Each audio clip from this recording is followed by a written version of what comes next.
race fans to the Daytona International Speedway, and welcome to the 2013 NASCAR iRacing.com Series World Championship season.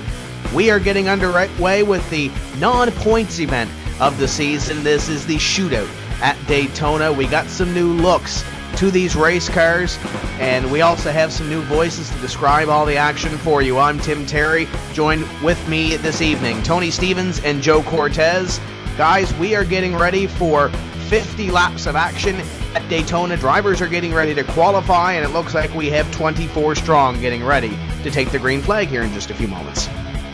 Tim, it's always fun, number one, to be at Daytona and doing one of these NASCAR iRacing.com Series World Championship events. Points or not, and that's the other part that's going to make this fun. There's no points on the line, and Joe Cortez, you know as well as anybody, when these guys have points on the line, they put on one heck of a show. They drive for all it's worth, but tonight, it's all about pride and getting the first W of the 2013 season.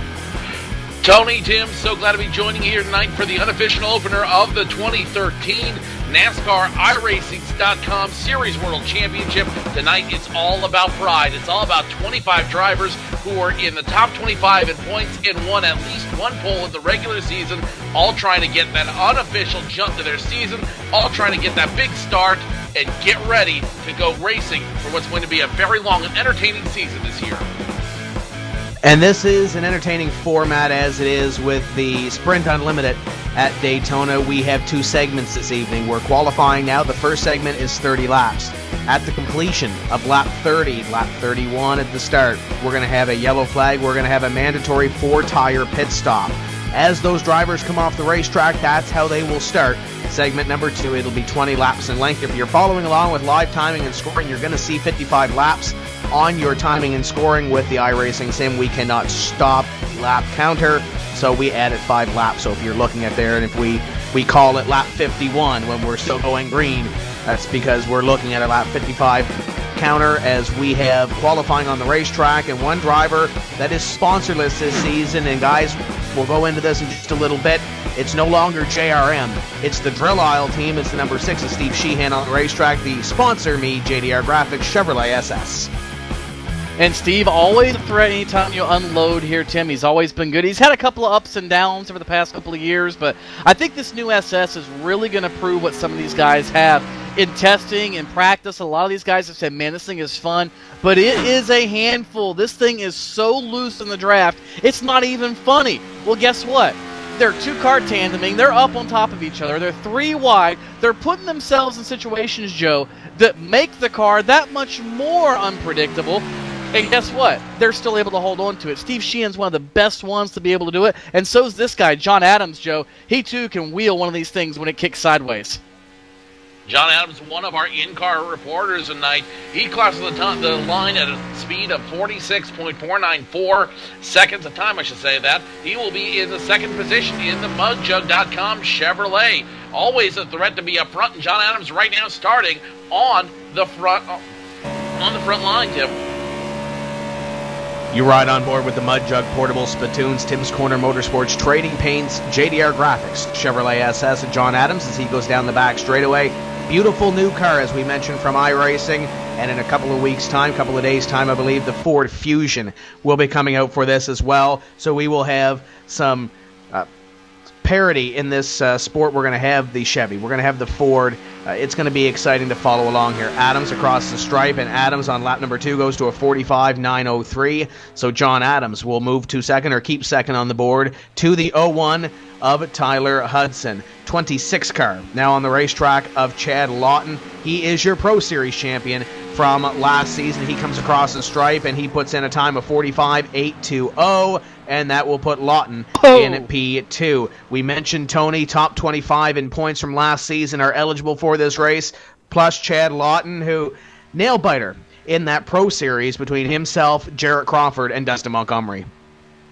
Yeah, absolutely, Tim. It came down right to the bitter end for Chad Lawton, and because of that championship, like you said, he's able to get a berth here tonight in the shootout to start this 2013 season. And, of course, as is customary, the top 5 drivers in the Pro Series altogether get a shot at moving up into the NASCAR iRacing.com Series World Championship. So a couple of things are on the line there for Lawton, and so far he's proven it was not a fluke, as he is currently second on the board behind current fast time driver Tyler Hudson. And Tim, or not Tim, but Joe, the kind of the thing that really is it's striking me here is very few guys have decided to start this race anywhere. They decided to just take it at random, however the pills are pulled, and we only had 7 guys take time. That is got to be a first for these guys. 7 guys electing to take time: Tyler Hudson, Chad Lawton, John Adams, Steve Sheehan, Jason Carvalage, Mike Johnson, and Nick Ottinger, all electing to take time. Everyone else going to leave it up to chance, which, frankly, guys, I'm not necessarily surprised by. These guys know that when there's pride on the line, when they're just running as hard as they can for fun, for the big money, they're not going to be necessarily worrying about who they're going to wreck or when they're going to wreck. The big one is always a threat when it comes to these kind of races. So if you start in the back or you start somewhere in the middle, you might have a better shot of avoiding it and making it all the way through. It doesn't matter what happens on lap 2. It matters what happens on lap 55. Keep in mind, guys, some of these drivers might be holding their times a little closer to their chest. The big dance is next week when we race for points for round number 1 of this series. So these guys might be keeping their times just a little close to their chest. They don't want to show exactly what they have before we do go racing for the points and the $10,000 first place prize, which has been won in the last 2 years by Ray Alfalo. We'll get to qualifying in just a few moments' time. Who is starting where? Guys, final thoughts before we roll off for this pace lap. Tim, it's going to be exciting. You talked about it. How many guys, you brought up a great point, how many guys are just going to play it safe tonight and not show everything they've got before next week's first points-paying race, the Daytona 250? That's going to be a storyline I think we might need to follow, but by the same token, it's all about wins here tonight, and there will be somebody somewhere that makes some bonsai move to try to win here at Daytona, Joe. Bonsai moves are going to be the name of the game. Look for a lot of kamikaze moves. Look for a lot of moves that you will not see during the iRacing World Championship Series. Tonight is all about fun, it's all about points, and it's all about getting out those last-minute yips and really figuring out this Gen 6 car before it really becomes the real show next week back here at Daytona. And the key word a lot of these drivers are using is loose. Very, very loose on entry, loose on exit in the draft. There's a lot of loose in these race cars, so we'll see that as we go through. Once again, if you want to follow us along, make sure you head to the World Championship dedicated website right now, wcs.iracing.com. That's wcs.iracing.com, brand new for the 2013 season. Follow us on Twitter as the grid begins to roll. It's iRacingWCS, it's at iRacingWCS, or the hashtag iRacingWCS to join in the conversation on the Twitter. So we'll see there. Let's go down our starting grid for this evening's racing action. On the front row, Tyler Hudson, the TDH Delivery Chevrolet SS, putting in a time of 45.817. To the outside, it's your Pro Series champion, the DHL, number 26, to Chad Lawton. John Adams and his number 84 will start third here tonight. Steve Sheehan looking for help on the number 6. He'll start fourth. Jason Carvalage, number 60, starts on the inside of row number 3. That's the Abudo Gaming Cockpit Chevy SS. On the outside of him will be the Fast Track Sims Pro Sim Racing Productions machine of Michael J. Johnson, starting 6th. Inside row at number 4 is the Ream Chevrolet of Ottinger, Nick Ottinger. And to the outside, it's the Pro Geek Consulting number 2 for two-time champ Ray Alfalo. Brian Schoenberg and his number 55 scheduled to roll off 9th here tonight. And then it's the ParkerClickerman.com machine, the PK entry, driven by Byron Daly. Michael Conti and number 5 machine will start on the inside of row number 6. On the outside of him will be the number 30 machine, the unsponsored machine of Robert Hall, starting, or check that's me, Patrick Baldwin starting 12th. Where am I at? Kevin King in the 29 starts 13th. 14th is the 30 of Robert Hall. Marcus Lindsay's number 1 rolls 15th, and Brad Davies in the 11 is 16th. Inside row number 9 belongs to Thomas Lewandowski. Outside of him, Alex Warren starts 18th. Chad Coleman rolls off 19th, completing your top 20 is Landon Harrison. Cyril Nussbaum and John Gorlinski rolls off in row number 11. Last crew in row number 12 will be Brian Blackford on the inside, Carson McClellan on the outside. 24 cars set to go tonight. Green flag flies. Field coming down, first racing Ford Mustang pace car into the infield. Tyler Hudson in command. Green flag flies, and we are underway for the shootout at Daytona for the NASCAR iRacing.com Series World Championship. Leader breaks away, and everybody else behind, side by side. Exactly, Tim. The leader, Tyler Hudson, breaks away. I don't know how long that's going to last, but I think maybe he even surprised himself with the start that he got there. He's going to hook up with John Adams now, and you see these cars, unlike their big brothers in the real NASCAR world, able to hook up and do that two-car tandem here on iRacing. And here you see the 26 of Chad Lawton starting to move ahead with help from Sheehan and Joey. We've even got some guys starting to just kind of fall back and race their way to the back here on lap number 1.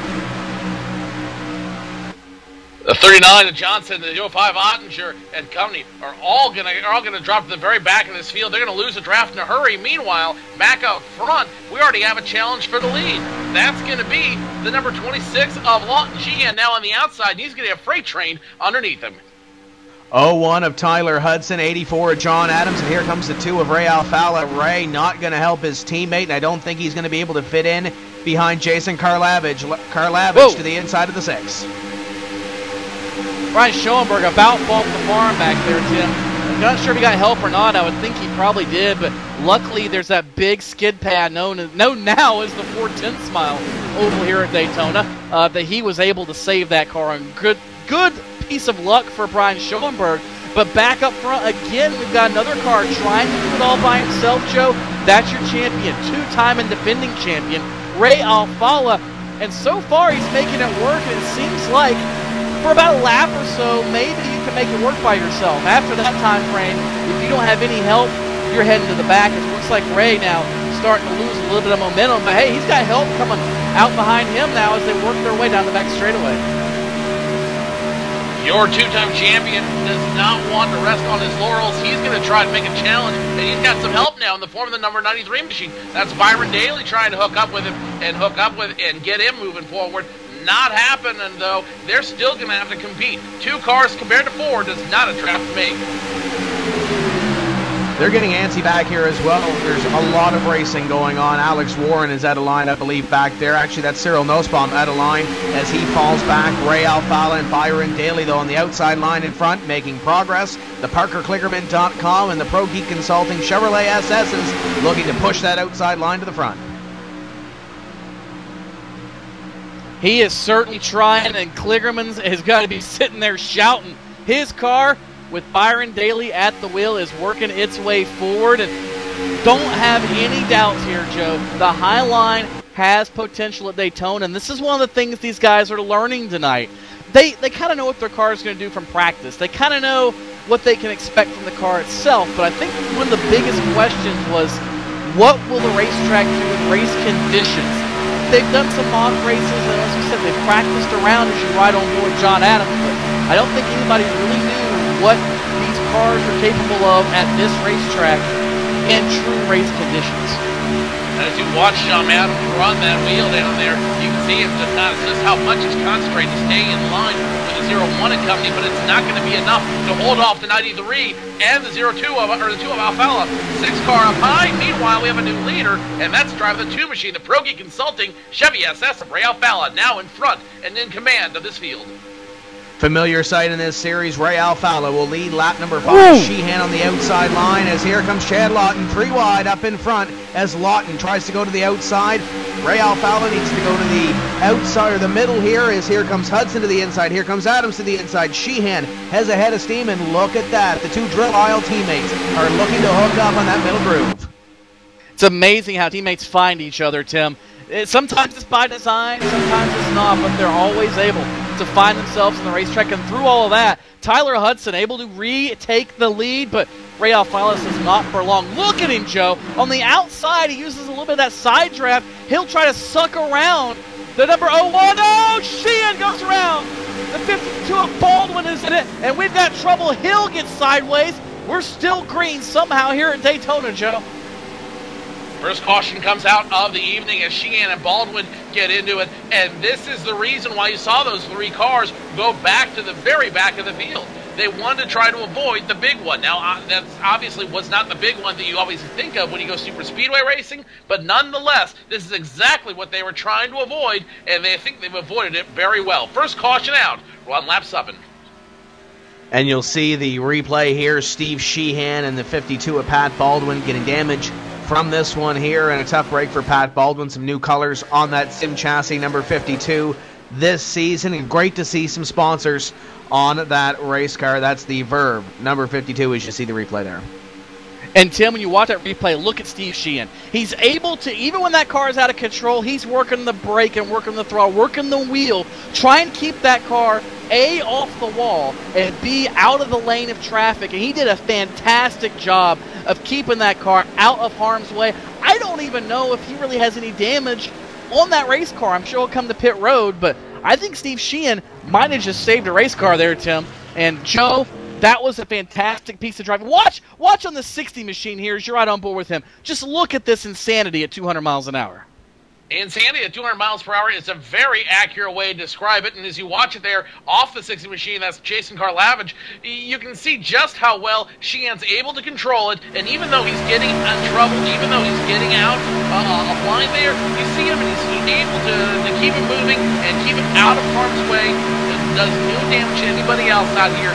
Yes, this guy's running for pride, but I think they also want that respect. Give space where space is due, and it will be repaid to you later on in the season. And we mentioned learning some things here for next week, maybe putting that in the memory bank for next week as well. Tyler Hudson is your leader in the ADA sign wraps. TDH delivery 01 as he leads Ray Alfala, Byron Daly, John Adams, and Jason Karlavich. Your top 5. These guys have to make a mandatory 4-tire stop at lap number 30 at that caution. So I don't know if we'll see a lot of these guys down or not. Here comes Ray. Here comes John Adams down onto pit road. So at least 2 coming down and a whole host behind them. So, Tony, it looks like maybe a half dozen staying out on the racetrack here. Yeah, if you're up front, you're kind of a sitting duck here. And again, we talk about the unknown. We're going to find out if tires make a difference here, at least at Daytona in this car. Alfala came in, a few others, and then as you said, everybody else further down pit road, or rather further through the running order, I should say, came down pit road. And there is a whole variety of strategies. We've got 2 tires, no tires, and 4 tires. And it looks like Ray Alfala will be the first car off of pit road, followed by Brian Blackford in that 33. We haven't talked a lot about Brian Blackford all race long, and now all of a sudden, Joe, here is Brian Blackford in that number 33. He might be a player before it's all said and done. And remember, we still have a mandatory caution coming with 20 to go. Maybe, just maybe, these guys are starting to set themselves up for that one. I think you definitely have to set yourself up no matter where you are, what you're doing for that pit stop, because it will affect you in some way, shape, or form. A lot of this, too, right here, might be positioning to make a group, to make a position grab when the green flag flies. You saw how hard they were racing. You saw 3-line racing. In some cases, you saw 4-line racing out there. So this just could be get the stickers under you and get moving as hard as you can as soon as you see green.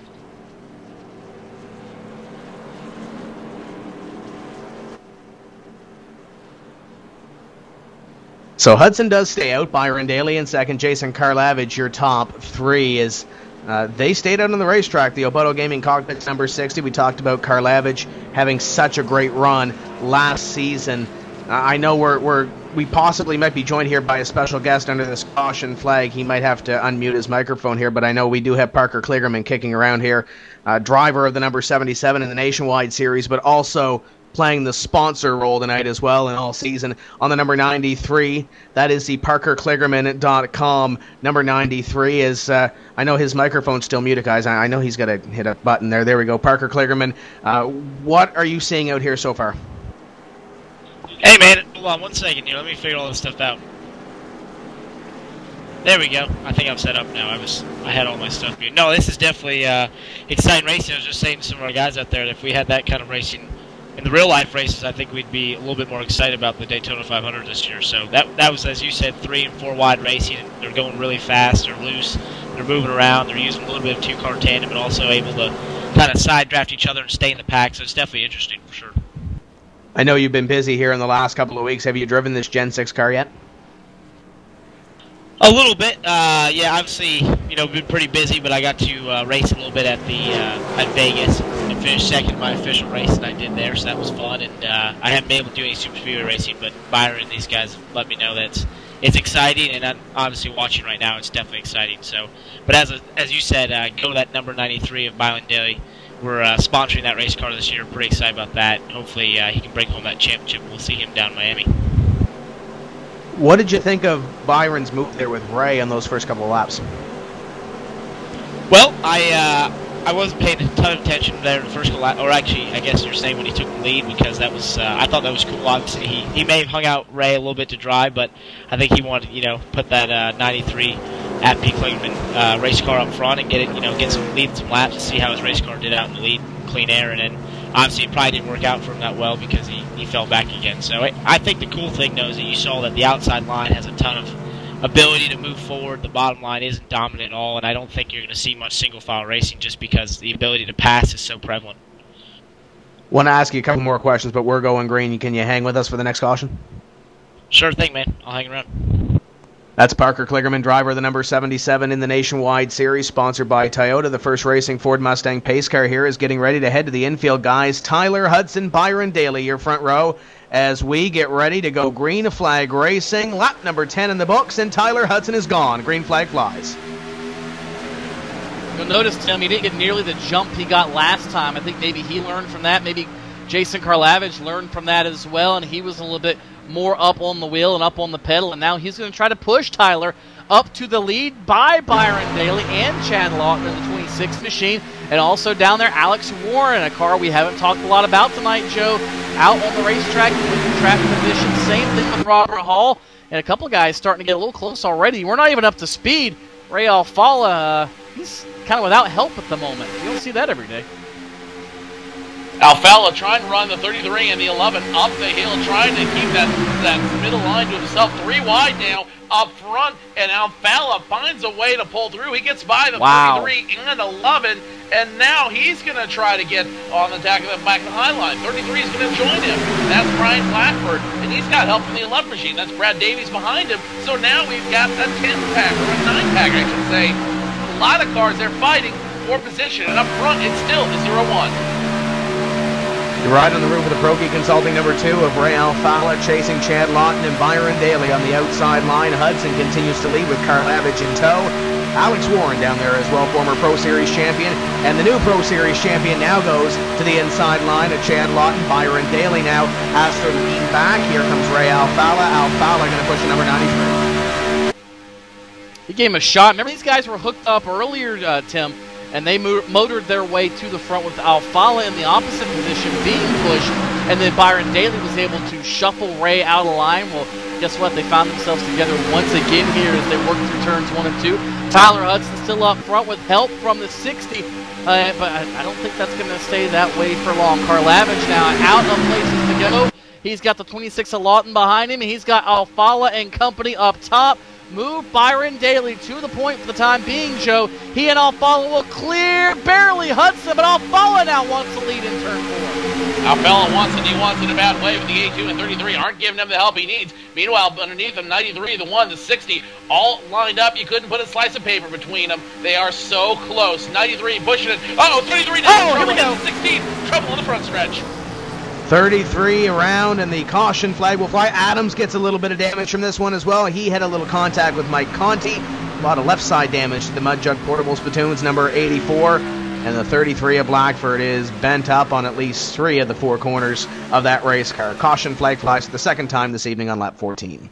And, Tim, it looked like Blackford, that actually started when he tried to side draft off the 26 or the 60, somebody. But anyway, he got down low, and the 26 of Lawton kind of got into him. That sent the 33 for a ride up into Thomas Lewandowski, and poor John Adams just had nowhere to go. But, Joe, those guys did a great job. What was really a 3-car fender bender could have been about a 10-car pileup. That was a great piece of driving by everybody behind that wreck. Again, very skillful driving. These guys showing why they've got the black stripes on their cars. These guys are some of the best drivers in iRacing, and these guys are really putting a show on tonight. Not exactly the wreck fest that I expected earlier. I expected there to be a lot more pushing, a lot more cars bent up at this point. So far tonight, everybody is showing a lot of respect, a lot of space around you guys, and no matter what happens, they've always got an answer for it, which is fascinating.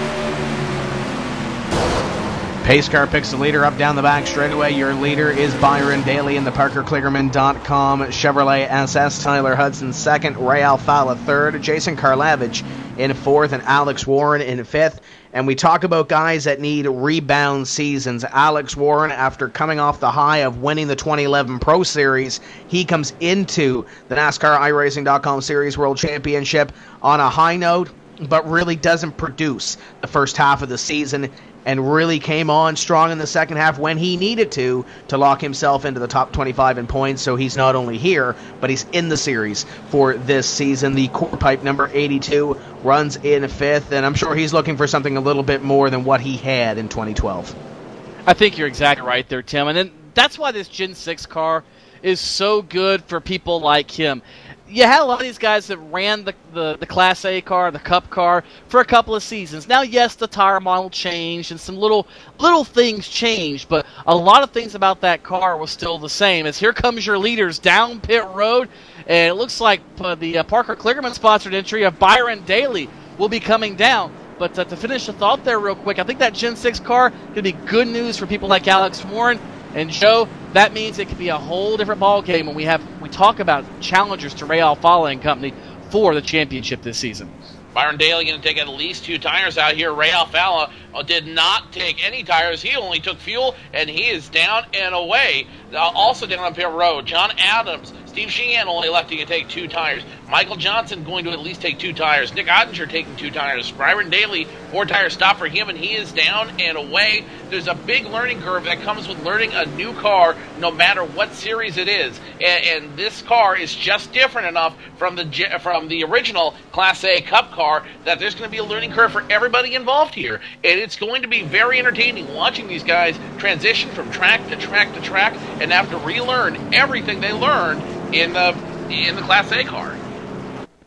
2, 6, 93, 21, and 11. Top 5 off pit road. Your leader is Tyler Hudson as we work caution number 2 on the evening. We're going to step away for just a brief moment. We'll bring you back to live racing here on iRacing Live and PSR TV. You're watching the NASCAR iRacing.com Series World Championship Shootout at Daytona. Don't go away.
Welcome back to Daytona and the NiSWC Shootout, the NASCAR iRacing.com Series World Championship Shootout at Daytona. Drivers from all around the world are racing in this race this evening, as they will be next week when we hit the first race of the season. You see Cyril Nussbaum, the number 99. He just came down pit road.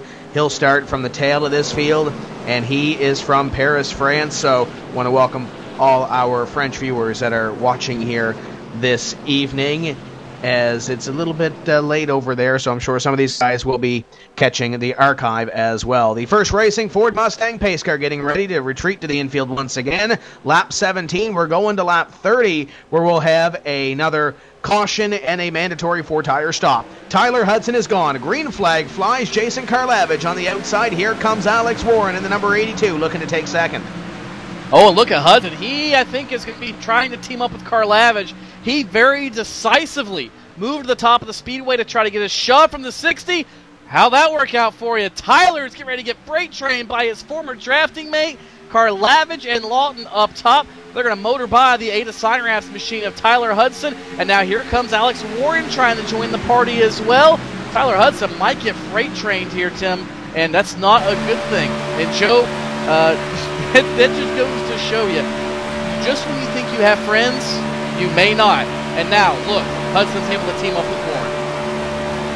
So much for teammates out there in the 60 and 26. Karlavich and Lawton teammates leave their other teammate, Tyler Hudson, behind. He'll be in fourth when we cross the stripe. Alex Warren in third. And now it looks like the low line's the place to be. Only car in the top six, or top seven, I should say, on the high line is the 1 of Marcus Lindsay and the 29 of Kevin King. They're the only one who are daring right now to try to run that high line. And so far, they're running it by themselves, trying the 2-car tango. We've seen it work for some of the drivers out here as the 82 now jumps out of line.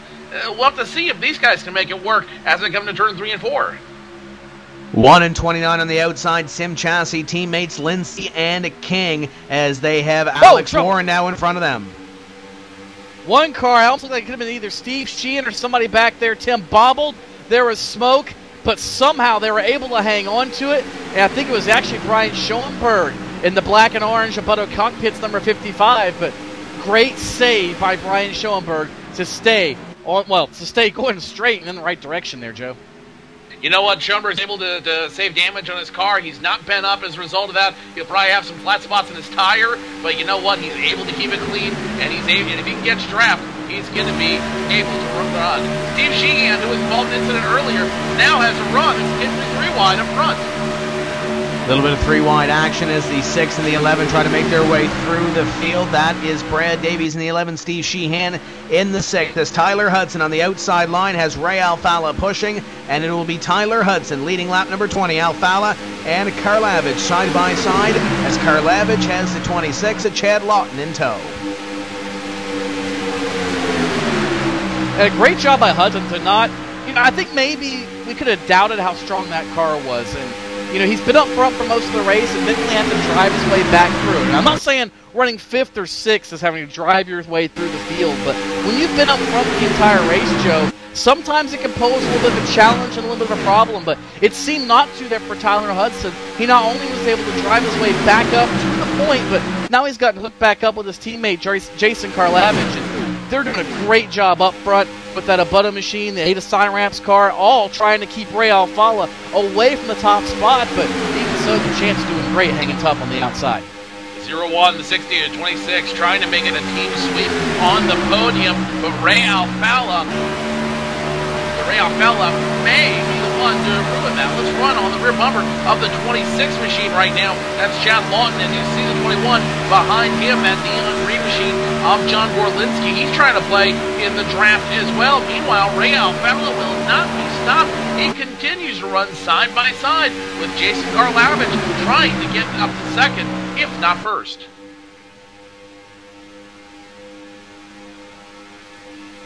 26 of Chad Lawton running in position number 3, and I don't know if we can get an in-car right now, the number 26, but if you look at the rear view mirror, you can see in the back of the 21, it says move please on the number 21.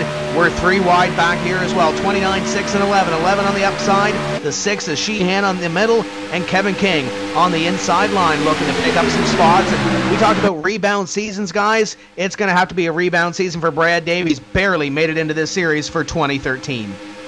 Yeah, we haven't really talked about him a lot, but look at him here. He's making it 3. Whoa, hello. Ray Alfala about lost it in turn 3 right there. Took everybody out. But yeah, Tim, a great season opener at this point for Davies, a name that used to be synonymous with the front of the field in all forms of sim racing. And now here he is back to the prominence he once enjoyed in the premier series in all of sim racing anywhere on the planet, the iRacing.com NASCAR World Championship Series, and doing a great job here up inside the top 10. Speaking of which, we also want to give a new shout out to those maybe watching on our new partner, MRN Radio, the Motor Racing Network. You can catch the iRacing.com streams for both of the World Championship Series, the NASCAR and the Grand Prix side. So big hello to all of you watching on the MRN website. We're glad to have you. We encourage you to join us for the rest of the 2013 season.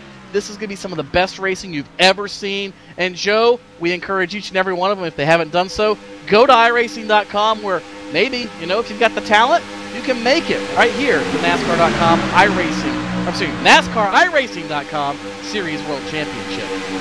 For new members, it's 50% off 3 months online racing. Find out more at iRacing.com. Ray Alfala drops out of the pack. He was running second as the number 11 machine now gets into the wall. He's going to keep it running forward, though. So the 11 has some damage on the right side there, but he's still going to keep it running forward. Meanwhile, Ray Alfala continues to fall through this field like a stone in a pond. Is this strategy, Tim? Or is there something wrong with the number 2 machine that we may not know about yet? We're coming up to a caution flag in 5 laps time as Kevin King and John Gorlinski are pushing to the front of this field. The 01 and 26 to the inside line as they switch up in front. The 6 and 60 are going side by side for the lead. Gorlinski and King are coming to the front as they go to the outside 3 wide. Here they come. Gorlinski, big move with Kevin King behind him as well. Drag race down the back. Tim, they just about got squeezed to the outside wall by Steve Sheehan, and now they've got lap traffic in the form of John Adams. It's going to be 4 wide in turn 3. Adams from the outside wall. They're able to navigate around him. They'll still maintain it 3 wide. Sheehan in the middle, Gorlinski up top, and they'll finally settle down. Double file out of turn number 4. Up front, it's Brad Davies. He was in the wall just 2 laps ago, and now he and Karlavich start to try to race for this top spot as we close in. Just 4 laps away from the halfway break, Joe.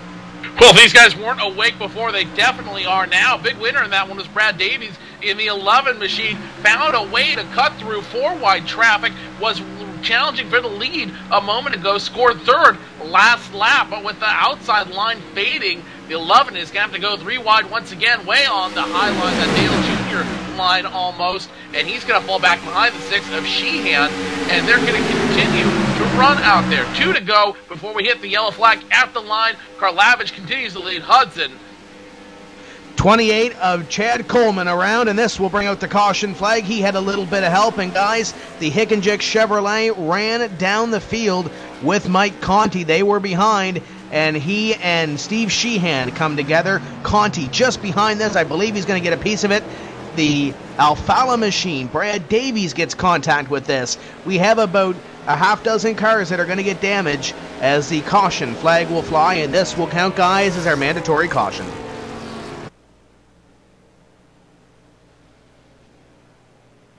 Yeah, Tim, that was a pretty big accident. I mean, there wasn't anybody really getting any major damage. Well, I shouldn't say. Yeah, there's some guys getting some major damage. Ray Alfala caught a piece of it. Chad Coleman, of course, got the worst part of the deal. But I will tell you this much. I don't think Steve Sheehan meant to wreck the 28 machine at Coleman by any means. It's just one of those deals, and Joe, you're trying to side draft, and I think maybe Sheehan learned where not to or how not to do it in this car here in turn 4. And luckily it's in a race in a week that doesn't matter, as we said at the outset of the show.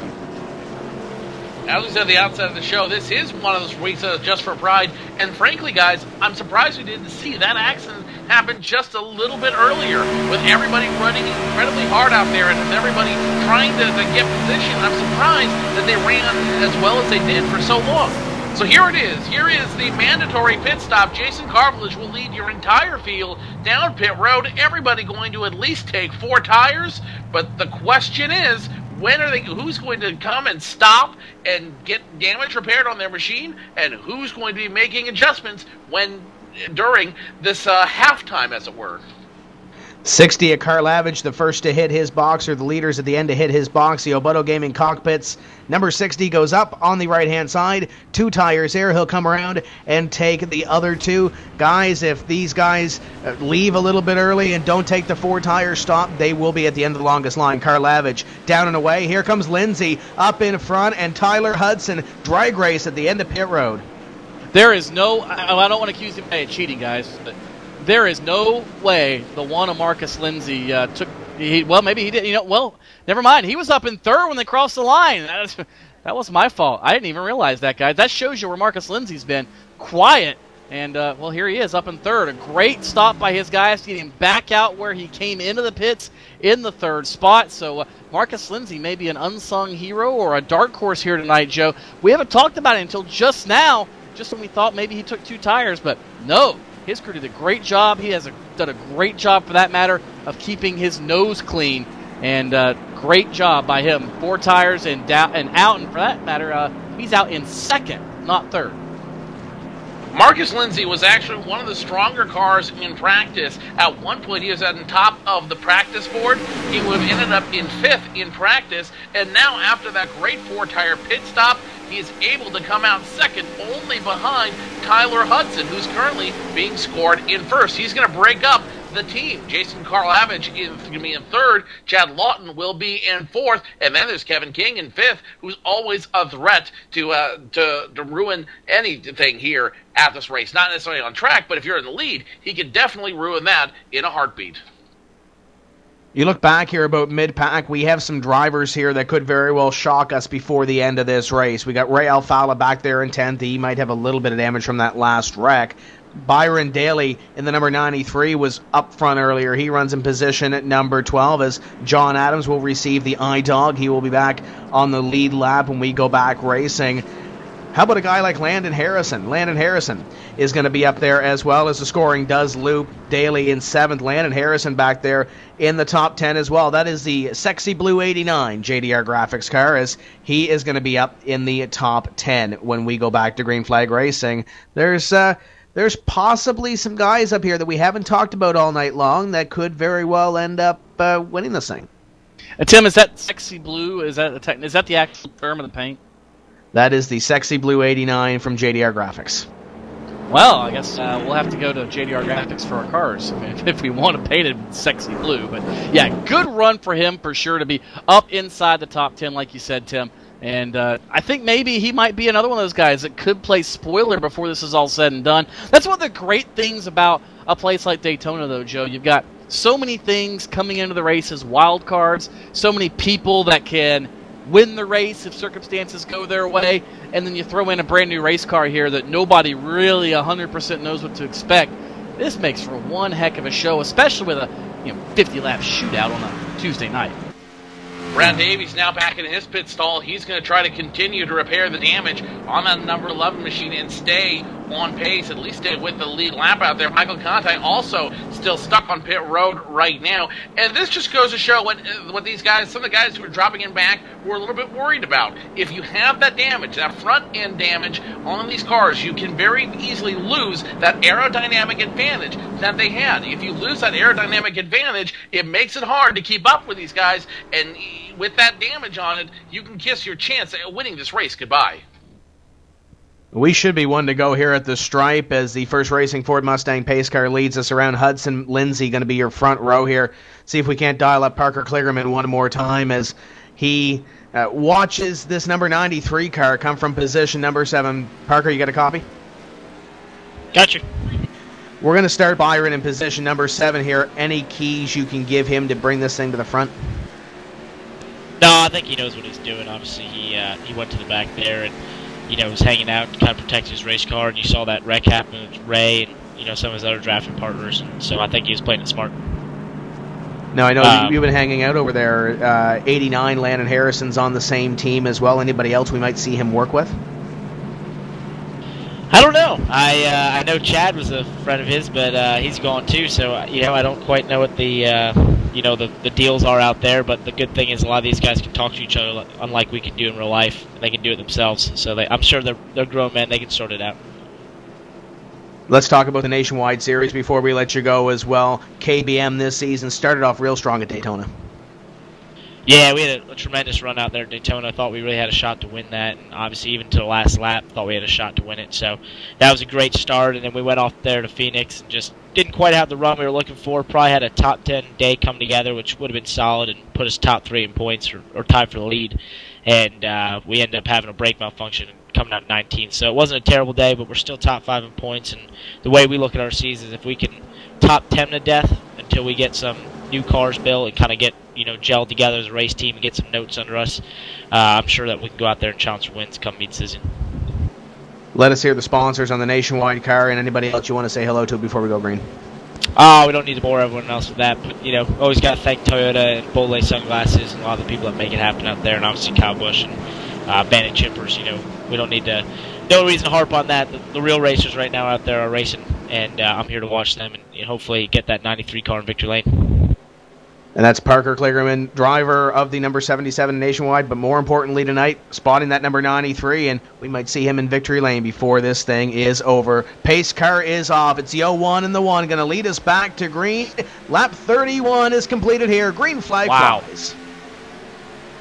Tim, you saw that right there. Look at Tyler Hudson. I mean, he just about ran up. Well, there was no just about. He did run plumb up in the side of Marcus Lindsay there.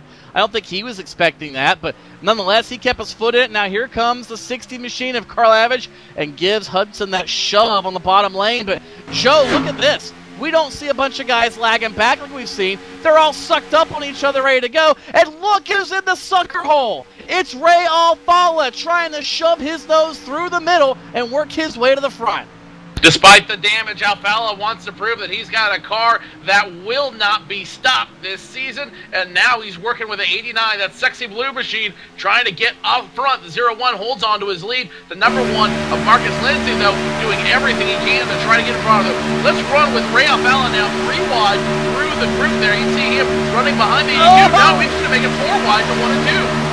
Alex Moore and Nick Ottinger to the outside. They are going to make it work. 2 of Alfalin out of the inside of Byron Daly. Not going to help him anymore. Kevin King in the number 29. Next up on the list for Ray Alfalin. Guys, look who Ray was bringing through the pack. It's the 5 of Mike Conti. They finished 1-2 last season. Conti to the outside line now 3 wide as they go into 3. He got that run, Tim, when he was back there in the pack, but I don't know if it's going to last for him. He's going to try to get on the outside of Lawton, but I don't think he's going to have enough momentum. The good news is he might be able to slide into line. Well, nope, he's going to decide to try to do this the hard way. 3 wide by himself on the outside to try over here in Daytona. Nope, not going to happen yet, but he still has a run, Tim. Look at that, Joe. Look at the 5 of Conti by himself, making up ground on the outside. Better be careful as he gets stuck up there. He might be stuck there now. Let's see what happens. 05 now is going to help the 5. Michael Conti getting help from Nick Ottinger, and now the 55 of Brian Daly is going to make it work. 3 wide now going into turns 3 and 4, and things are getting weird as 05 starts to get a little squirrely going through the turns, trying to help the 5 through. 55 forced to drop up as a result of that. Still 3 wide going into the start-finish line.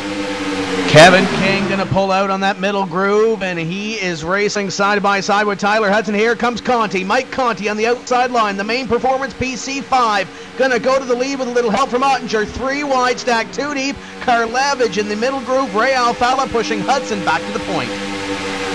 Conti has come from nowhere, it seems like. Same with Nick Ottinger, and they have proven that not only is that middle lane viable, but that top lane right up in the Harry Gant groove, the Overture Petty line, and Conti tries to clear. Trouble behind him.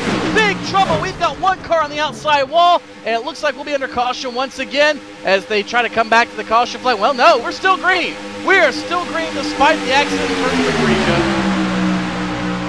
3 wide for the lead now up front as they continue to do battle up there. The 5, the 29, the 01 officially scored as leader that time was Tyler Hudson. But right now Kevin King has the advantage, but Conti's still trying to make it work. That's where I'm of Karlavich right now as you see him trying to make the move. It's 4 wide down the back stretch and into turn number 3 and 4. Caution out. Caution flag flies as the 5 and the 60 were side by side there, and I believe it was Patrick Baldwin's motor that expired, and that was after the wreck, Tony. He was involved with Schoenberg. He got hit from the front with the 55. He ran into Schoenberg, and then Alex Warren nowhere to go but into the back of the 52, and you can see him by the hospitality tent in the infield right now as he, I think he's getting out and grabbing something to munch on there because it's going to be a long tow back to the pit. Yeah, it's going to be. And poor Patrick Baldwin had nowhere to go, like you said, Tim. Just Brian Schoenberg in that corner so low, and I think he is. We've seen this a couple times as he almost lost it earlier, and he couldn't turn the wheel to cut the car down. Went up the banking, and when he finally had to cut the wheel, it just broke loose on him. And poor Patrick Baldwin had nowhere to go. Just killed that car in the left front and killed his, for that matter. And that, as we've said, we'll bring out the caution flag once again, Joe. I think Brian Schoenberg has learned something for next week. Tighten the car up. 52 and the 55 both now in the garage as a result of that incident. And this isn't the first time we've seen Schoenberg tonight get a little squirrely through the turns. You know, if you're going to experiment with stuff, if you're going to play with stuff, this is the time to do it right here. There are no points on the line. It's just about fun. It's about pride and making it work. So Schoenberg, I think you're right, has learned a very valuable lesson here. Now he knows what he needs to do for the car to try to get it in championship form next week. So we collect ourselves behind the first racing Ford Mustang pace car. It's the Razor, number 29 of Kevin King, leading the Oboto Gaming Cockpits, number 60 of Jason Karlavich, the 5 of Mike Conti, sponsored by Main Performance PC, your top 3. And we've got 3 different teams up in front right now in those first 3 positions. We have Sim Chassis leading Wheelmen Inc. and then J Show Motorsports in the 5 car. And then we look back to 4th. We have a Wheelmen driver in Tyler Hudson in position number 4. Looks like a couple of drivers at the back are coming down pit road, and we set it off the top of the show, guys. Keep in mind, we are racing a 55-lap session here. We are on lap number 38. It's advertised as 50 laps. We took those 5 laps out, per se, when we came down and we had that mandatory caution. So we're going to say lap 38 of 55 right now is what we have working on the board. Nonetheless, still less than 20 laps to go, and we saw it already, Tim. The intensity picked up. Once everybody crossed that halfway point, they knew that it was go time. Guess what? There was none of this lagging back and just riding and making laps and saving our car for the end. We're going for the money. And Joe, I don't think I've ever seen that many guys going 3 and 4 wide and somehow making it stick. I didn't think there was room on this racetrack to run 4 wide and have a race car when you got out of it. That's just mind-boggling, but they somehow did it. Well, a lot of things that would not get tried in a points race, a lot of things that wouldn't get a practical trying anywhere else, you can absolutely try in this race. As I said about Schoenberg, this is a time to experiment, to figure out what your car is capable of doing and what it's incapable of doing before the big season starts, before the big show next week at Daytona. So this is really an experimentation time. This is time to have fun, to figure it out, to really get a field test of what these Gen 6 cars are capable of. Because next week, if you make that same mistake, if you make that same move or set up the car wrong, you could be looking at having a big points disadvantage to start the season. And when we look at that race in 1 week time, we go racing on March 12th for the opener for the NASCAR iRacing.com Series World Championship. And you can follow along with the schedule, the drivers, the news, all that other fun stuff at wcs.iracing.com. That's wcs.iracing.com.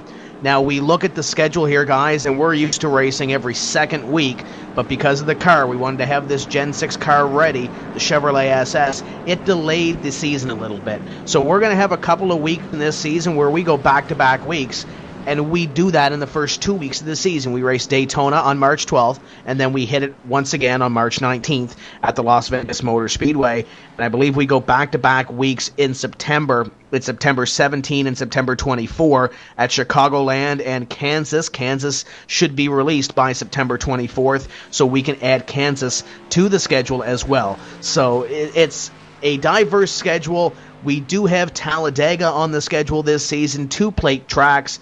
We have Richmond, which was always a great race. And when we look at the Pro Series, the only Pro Series race in 2012 that went flag to flag, caution-free, which was won by Adam Gilliland, and he'll be one of those drivers gunning for the Series championship starting next week.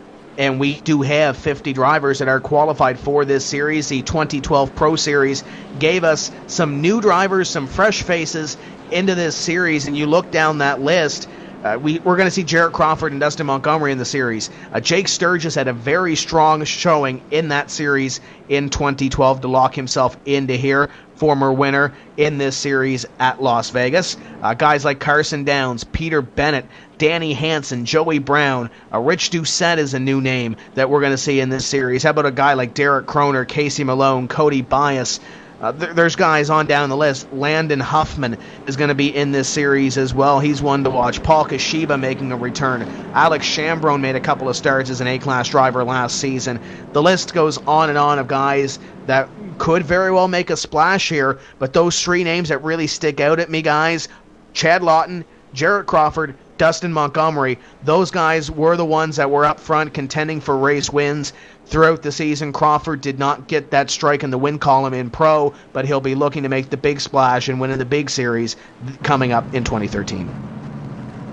And I think he's going to have a pretty legitimate shot, Tim. In fact, a lot of those guys that you named, I think might have a very legitimate shot if everything goes their way. It's going to be very hard to beat Ray Alfala and some of those guys that were up top in the standings last year, but I think as we go further and further down the line, it's going to be a little bit harder and harder to be the king of the hill. I mean, Alfala's proven he's got the driving ability. He has the ability to adapt to the setups, the racetracks, whatever new curveball is thrown at him. But I think a lot of these guys have done this, for just as long, or maybe not, in some cases a little bit longer, which is a short list, but nonetheless, that maybe Alfala might get some people to challenge him. And that's one thing I love about the ladder system in iRacing, Joe.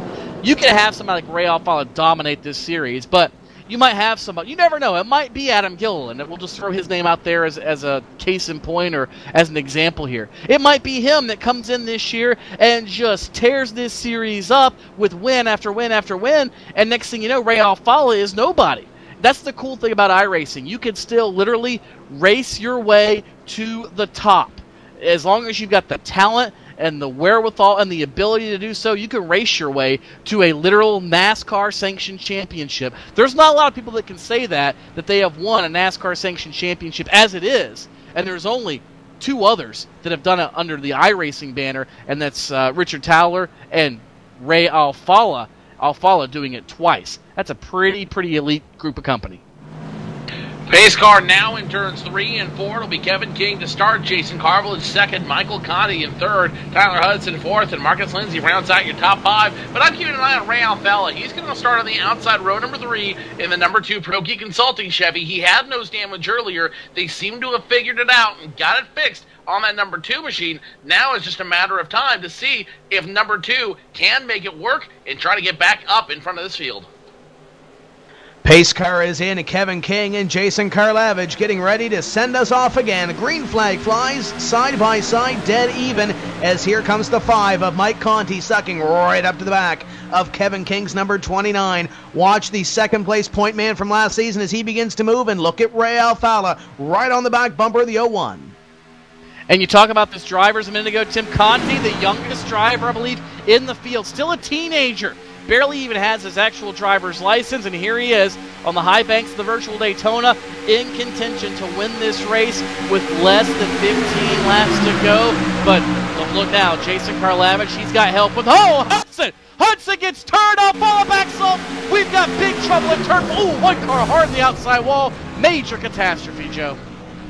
Major catastrophe, and this is exactly what everyone was trying to avoid. The 2 gets him in the 0-1, and that just starts a chain reaction that goes through the field. Cars everywhere. The 29 doing pirouettes and flipping, heavy damage on that machine.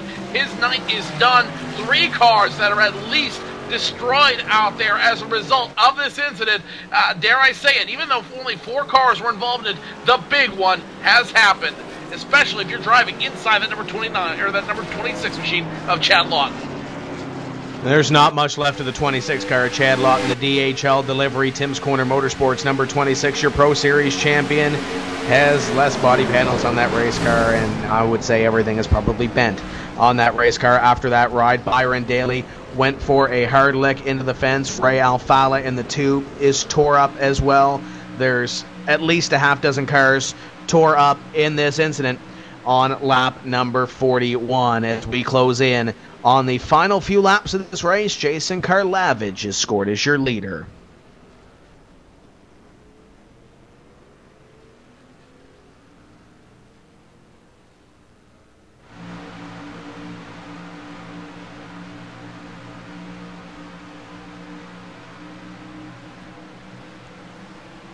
And I believe we are going to catch up with one of the drivers involved in the last wreck. Brian Schoenberg, driver number 55. It's Tim Terry in the to get a copy. Got you loud and clear, bud. Walk us through the last wreck at Daytona. What did you see? Got bobbies. Just got sideways.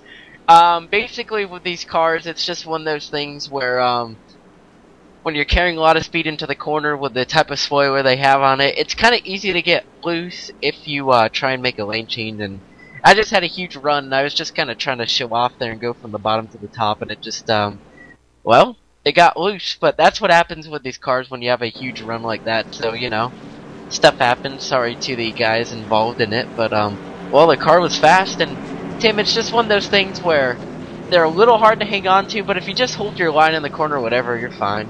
I just tried to show off, that's all. We saw a lot of give and take early in this race. Obviously, 100 laps coming up next week. What do we see for strategy next week? Albeit there's no 4-tire mandatory stop. What do we see for strategy? Some people like to go for it. I'm probably gonna ride around and hope there's some wrecks and miss them and survive and get a good finish. I'm not gonna get bobbies or do anything like that next week or when it is. The race next week or the week after, Tim? The race is next week. Oh my goodness. Well, it's time to start practicing. No, but really, won't do that next week. Now, I know the official series is at Las Vegas this week. After Daytona, we head to Las Vegas, back-to-back races. What's the car going to do there compared to a super speedway? It's kind of hard to tell right now. I mean, there's just a lot of unknowns like they have in our sister series, the Cup Series. You know, a lot of them are just saying, well, we don't really know what to expect yet. I think Tony Stewart said give it a good 4, 5, 6 weeks. So I think it's kind of the same thing here. We're just going to have to wait and see. But, I mean, next week's going to be a whole different animal from what you're seeing right now. I mean, it can go both ways, Tim. People could be scared and they could ride around and we'll go green forever and wreck at the end like they did last year. Or we might have a huge crash right at the start. I mean, you don't really know. And that's what's going to make it exciting, I think. Now, what are your goals for this season coming? Now, I know last season you spent a race or two up here with us. We're going to see you on the track for all the races, right? Well, I can't be spinning like that if I want to keep my license and everything going. So, the goal is not to spin and not to wreck anyone. And if you can do that, I guess that's half the battle, isn't it?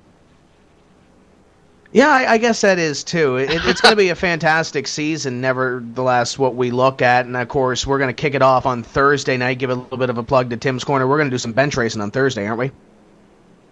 Yeah, it sounds fun. The dairy box might be calling me for a while, so I might miss the first couple minutes, but I'll be sure to be there at least for 50 to 75% of it for sure. It'll be a fun time. And we're going to talk to all the drivers that are there that are going to be taking part in this series. Coming up next week, we'll have some of the pro drivers there as well. You can check it out at timscorner.ca. That's coming up on a Thursday evening. Brian, before we let you go, sponsors on the race car, and I know you have a team that's helping you get to victory lane next week at Daytona. Who makes it happen for you? Hopefully victory lane, we'll see. But just everyone at J-Show Motorsports, you know, Jason Loafing, Mike Main, then, you know, Michael Conti. Who are my teammates, by the way? Carson Downs, Danny Hansen, there we go. Josh Shin, Obuto Revolution 3, check it out. Pro Geek Consulting, Main Performance PC, JDR Graphics, and are you going to kick me out, or are you going to let me listen to the rest of it? I don't know what you're going to do here. You can always kick in here and listen to the rest of the show and practice those sponsors. I know it's been a long off season. Yeah. Yeah, it's gone by pretty quick though, but I don't know. It's hard to tell. Time goes by so fast these days, you know, when you get old like us, so I don't know. You're right. It's been a long off season, but here we are. That's Brian Schoenberg, driver number 55. Quickly going to catch up with Chad Lawton as well under this caution flag, driver number 26. That was a nasty looking ride. Yeah, it definitely was an exciting ride. Honestly, I didn't even know what happened. I seen people check up, and someone came down across my nose and went straight into the wall, and that's pretty much all I remember happening. Is this a product of the Daytona racing that we're dealt with? Are we going to see a lot of this next week too? Definitely, this new car is a handful to drive here at the Super Speedway, and it's one of the hardest cars I've ever had to drive at a Super Speedway, and the lag and the net code is crazy, and the bumpers don't match up, so when we're hitting each other into the corners, we're just getting loose, and our cars are uncontrollable, and I think this is if we don't stop bumping, we're gonna have some big wrecks.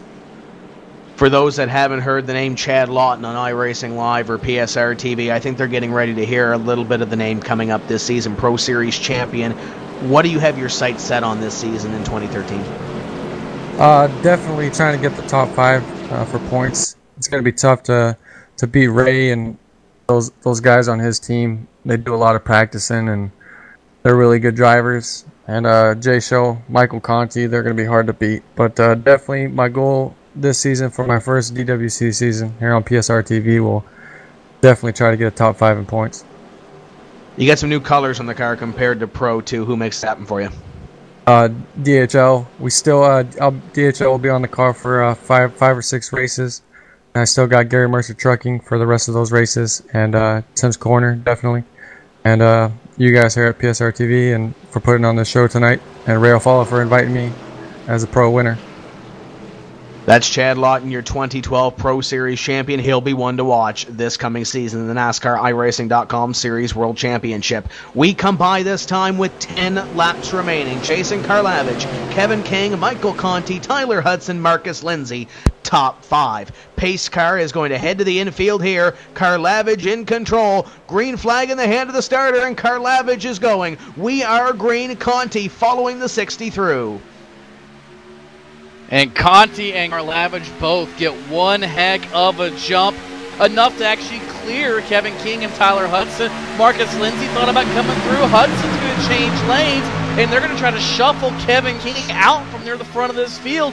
And Joe, I think at this point, all bets are off. It's all a matter of what you can do for yourself, how you can get to the front. Here comes Hudson. He's got help from Brian Blackford. Oh, not for long. Blackford laid the old move on him, and now Tyler Hudson's going to be stuck in the middle, maybe in that old sucker hole, unless he can clear Kevin King. King's partner now going to duck out from underneath the helm and help Tyler Hudson, so King's going to be the odd man out, Joe. And the King gets shuffled out of the deck, but I don't think we've heard the last of him tonight. 9 to go as they cross the stripe.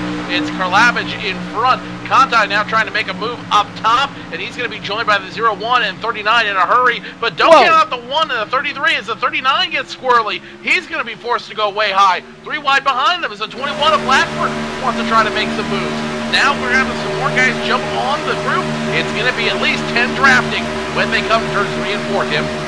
Your runner-up from 2012 going to take the point going into 3. The 29 at King on the outside with help from John Gorlinski. Gorlinski helping the 29 to try to get to the front of this field. Michael J. Johnson, one name we haven't called a whole lot this evening, is third on that middle groove. Gorlinski joins the middle groove. Kevin King hung out and nearly gets into the back of the 21. 60 at Karlavich on the inside. He's being pushed by Marcus Lindsay. Brian Blackford third in line on the inside. And here comes Ray Alfala, damaged car and all. He runs in P8. Somehow Alfala has got that car working. I don't know how, because that thing is so damaged it should not function in the draft.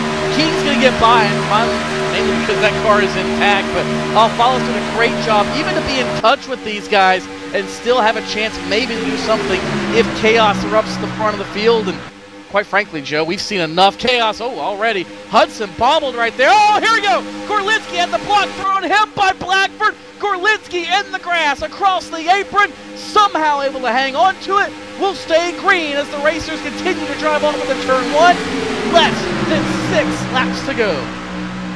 Less than 6 to go as Gorlinski now getting the bump from the 05 machine. Meanwhile, the positioning and battling is up front as Conti continues to lead this field. The 60 behind him and the 01 up top. So Hudson and Conti now battling for the lead out here. 3 cars low, 2 cars high, and it's still anybody's race in this Gen 6 machine. The 5 and 60 now get a big run, and here comes the number 1 of Marcus Lindsay for the ride. Mike Conti, your leader, the 60 of Karlavage in second.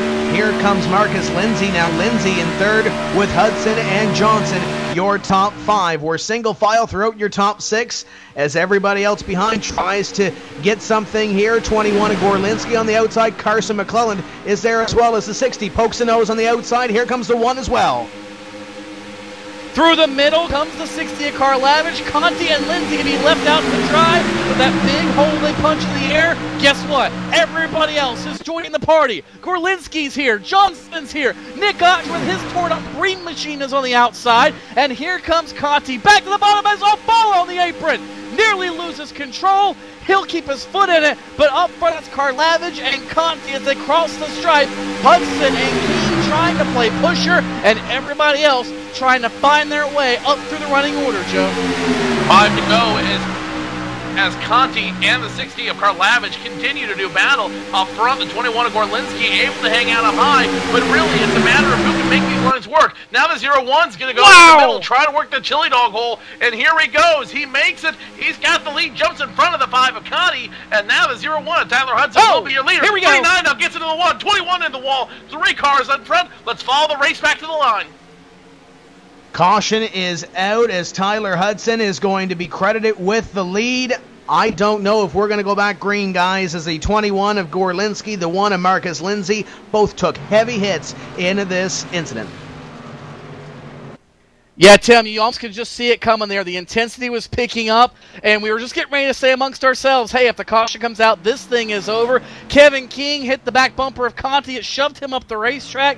Not a lot, but just enough into Johnson, and that caught up the number 1 of Lindsay, the 21 of Gorlinski, and everybody else, including the 05 of Ottinger catching a piece of it, and the 24 machine also getting involved, Carson McClellan. But it was enough to bring out the yellow flag, and I do believe, Joe, as we said, it looks like Tyler Hudson is going to claim the opening Speed Weeks win here in the iRacing.com Championship Series, sanctioned by NASCAR at Daytona. We'll wait for official confirmation on that as the laps wind down, but it appears that move at a turn number 2, such a bold move to kind of, as you said, the chili dog hole. He just opened the bun up, poured the chili in, and left it there. But guess what? The end result was oh so good for Tyler Hudson. Tyler Hudson finds a way to make it work, and what an incredible pass. We've seen that bold move happen all throughout the race tonight, where if you find a hole, if you find an opening, that little bit of daylight, you go for it and see if you can make it work. We saw Alfalla do it. Last time we saw Hudson do it, and Hudson proves that you can make it work in this Gen 6 car as we continue to run. Let's take a look at the replay, Tim, and this is what fascinates me. After you see all that positioning, these guys are really starting to get antsy. They're starting to get a little nervous, and that's what brings out the yellow flag. And there's a lot of cars, good cars, torn up in this wreck that you'll see running up front, I'm sure, next week as well. The 1, the 21, the 39 of Michael J. Johnson was really making his run at the end of this one. The 24 gets shoved into it by the 2 of Ray Alfalla. And that's a name we haven't talked about a whole lot tonight either, is Carson McClelland. McClelland was working his way up to the front, and he has a tore-up race car at the end of this race as well. So it looks like this race will be official. Of course, they do have to make it back to the start-finish line under their own power in the next 2 1/4 laps or so, as Tyler Hudson, Michael Conti, Jason Karlavage, Kevin King, and Brian Blackford are your top 5 as we come by at this time, and we will have 2 to go. And Tim, I think we talked at the outset of the race about things that we're going to need to learn in this broadcast, and in this race for that matter. Things we're going to see that maybe we've never seen before, that drivers are going to try to come up with it to maybe use to their advantage as this series and as this season goes on. And I think we've seen some of that tonight, Joe. We've seen that you can get one heck of a run and slingshot by a guy. Back the old slingshot move of the 70s and 80s is back now with this Gen 6 race car. It keeps the race exciting, but if you try to get a little too much, if you get a little too greedy with that slingshot, guess what? All those spots you gained, you're going to give those back and then some. But if you make it work and make it work to perfection, you can pull a move like Tyler Hudson did and maybe win the race. That's something I think a lot of guys watching here tonight that are going to be running next Tuesday night are putting in their notebooks to maybe try and practice this week to see just how easily they can slingshot around another guy. We might see a lot of that as the race comes towards the end next week. The two of Ray Alfalla is getting a big push right now from the driver of that number 11 machine. That's Brad Davies. He's going to help him out and let him at least finish this race to some extent out there. But you got to give him a lot of credit. It's a very classy move on the 11 of Brad Davies, giving the push to your two-time champion Ray Alfalla to get him to the line tonight. 2 to go this time by, and the lights looks like they're still on down there. And so we're going to continue we're probably going to end up finishing this race under the yellow flag. You said something there, Tim, or you said something there, Tony, a minute ago about this new Gen 6 car. It is kind of a different shape. The front end's very different. The back end's very different. So this is going to be a completely different style of racing than we've ever seen before in iRacing, in the Sprint Cup Series, and it's going to create a new level of competition. As I said before earlier in this race, everyone's now going to have to effectively relearn how to drive this car, what its limits are, how hard you can push it, and races like this are the example. That's the example of how you can, when you can test it and when you can really give it that great road test to see what it will do. I think tonight is only going to be a precursor to what's going to be a very long and very exciting iRacing World Championship season. And the one thing we really didn't mention a whole lot, and Chad Lawton mentioned it in his interview, Ray Alfalla was really the guy that spearheaded this effort for the NASCAR iRacing.com Series World Championship Shootout at Daytona, and I know Ray is already busy putting together the All-Star race. Obviously, that's coming up in May on one of the off weekends there, but you'll see another exhibition race coming up with all the winners from the previous seasons along with this season as well. So Ray's still putting that together. We don't have official details on that, but we'll see an all-star race coming up in May on one of the off weeks put together by Ray Alfalla. So hats off to the two-time champ driver of the Pro Geek Consulting Chevrolet Impala. White flag is out for Tyler Hudson. One more lap around, and this one will be in the books for him. Conti in a second, Karlavage in third, King, Blackford top 5. And we've seen a lot of those names up in the top 5. Blackford had a tough season last season, made it into the top 25 in points, and Jason Karlavage on that last race, nail-biter as a Class A driver, made it into this series without having to race pro, and he won a race. We know he's going to be strong this season. Is he going to be championship material? And we'll find that out quickly in this 2013 season. Yeah, I think you're right, Tim. But again, we talked about earlier, sometimes those surprises are the best things about one of these seasons, and maybe, just maybe, he can make that happen here in the 2013 season, going to victory lane in the NASCAR iRacing.com Series World Championship. It's certainly a very real possibility, and I know he would certainly look forward to that as well.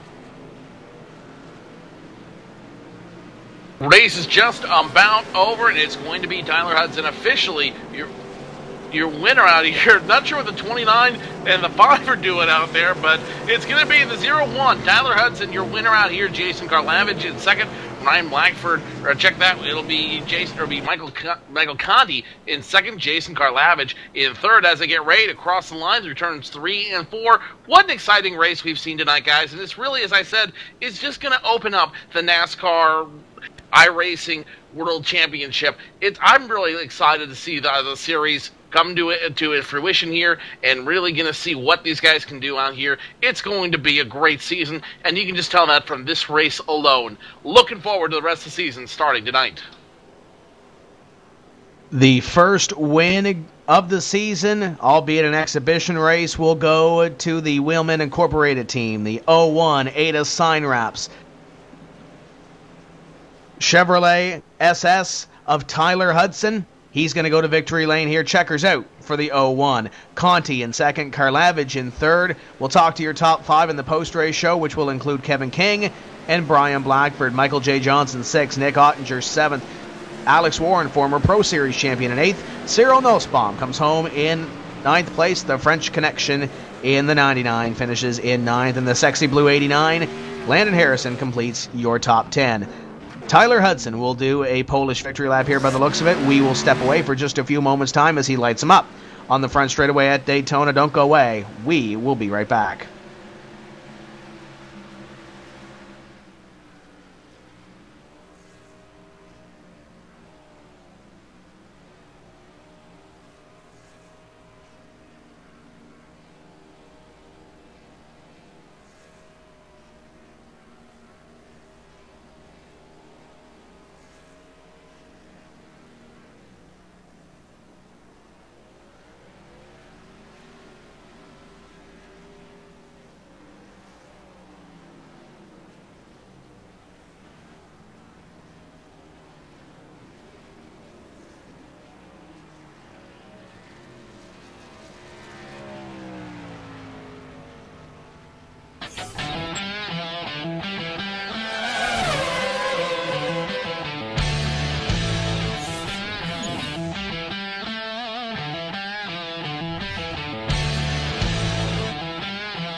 Welcome back to the Daytona International Speedway and the NASCAR iRacing.com Series World Championship Shootout at Daytona. Your winner this evening, Tyler Hudson. Michael Conti, second. Jason Karlavich, third. Kevin King, Brian Blackford. Your top 5 with Michael J. Johnson, Nick Ottinger, Alex Warren, Cyril Nussbaum, and Landon Harrison completing your top 10 here this evening for the exhibition race prior to the big dance in 1 week time on March 12th. When we go with round number 1 of the NASCAR iRacing.com Series World Championship. We're going to head down trackside to Victory Lane. Tony Stevens has caught up with your winner, driver of the 01 Ada sign wrap Chevy SS, Tyler Hudson. Absolutely, the driver from Mississippi who has been an absolute mainstay on sim racing from back at the Total Entertainment Network all the way through all the Papyrus titles up now to the current version of iRacing. And iRacing, of course, with this NASCAR sanction now has given Tyler Hudson a chance to say he has now won a NASCAR-sanctioned event at Daytona International Speedway. The virtual version, but nonetheless, Tyler, how does it feel to win the season opener for the 2013 NiSWC? Man, it feels great. As y'all know, I hadn't won a DWC race, so it's not really like a points race or anything, but it's a win with the DWC competitors, so it means a whole lot. It was a lot of fun. It certainly looked like a lot of fun out there. These cars were all over the racetrack. You guys were darting into holes that none of us even thought existed for that matter. But the thing we thought about early in the show was a lot of guys didn't qualify. Maybe they didn't want to show their hand. Do you think anybody maybe was playing possum tonight and not showing their hand for what they have next week when it really counts? Oh yeah, of course. I don't know about in the race if they were, but I think everybody did in qualifying. Even myself and my teammate Chad, we kind of, we had a little bit more out there. We just didn't show everything. So, but that's part of it. But I showed up with sponsors and everything to win the race, so I was gonna put down a decent lap and try to start up front because I figured it would be pretty important to start up front. And fortunately, that was the right move because I don't think I fell back worse than 4th or 5th all race. So it paid off to qualify. Certainly appeared that way. You were up front all night, as you said, and absolutely a threat. Leading the most laps, 26 on the night, so you get the most laps led bonus, even though there really isn't one. I'll give you a cookie later if you want it. But the biggest thing also, I think we all were wondering coming into this race, Tyler, was what is there to learn about this race car? I know you've had a lot of time on the racetrack with it in testing and in practice, but that's not the same as a race. What have you learned? What can you take to next week? And what do you think maybe you still have to learn about this car? Well, it's just like the real life deal. It's when you get in a pack like that, it's vulnerable, and the thing moves around a lot, especially on entry. The car gets pretty light. We got the mandated rear end stuff we got to do on the plate tracks. So you get in the corner and it gets squirrely, and when you're pushing or even being pushed, there's things you can't do with the car that you used to be able to. So that makes it a lot of fun as a driver, though. But it just makes it really scary racing with a bunch of people. But that's part of it, and I enjoy it. I'm glad it's you got to wheel a thing on a plate track now, which is something we're not used to. So anytime you can get with these guys and do a race like that, it's definitely a learning experience for future races, and especially next week in the big race.